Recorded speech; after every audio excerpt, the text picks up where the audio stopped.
Hi, do you know who are your competitors? உங்களோட competitor யாருன்னு உங்களுக்கு தெரியுமா? உங்களையே நீங்க மற்றவங்களோட கம்பேர் பண்ணிக்கிறீங்களா? இன்னைக்கே விட்டுருங்க. ஏன்னா when you compare yourself with others, you can never grow in your life. ஏன் கேட்டா நீங்க கம்பேர் பண்ணும்போது உங்க ஃபோக்கஸ் பூரா உங்க மேல இருக்காது. ஆனா ஃபோக்கஸ் பூரா நீங்க யாரை கம்பேர் பண்றீங்களோ அவங்க மேல தான். ஸோ அவங்க மேல இருக்கும்பொழுது அவங்களோட இன்ஸ்பிரேஷனா எடுத்துக்கிட்டீங்கன்னா நல்லது. ஆனால் maximum 90% of the people they don't take others as inspiration. Maximum jealousy now. So don't compare yourself with others. You are the competitor for yourself.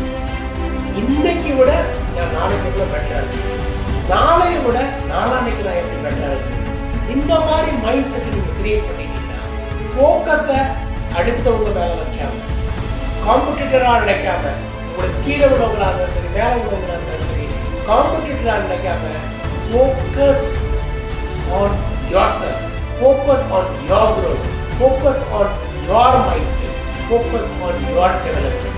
இதை பண்ணீங்கன்னா you can win in your life at any point. So யாரையுமே compare பண்ணாதீங்க, உங்களை நீங்களே compare பண்ணிக்கங்க. Thank you.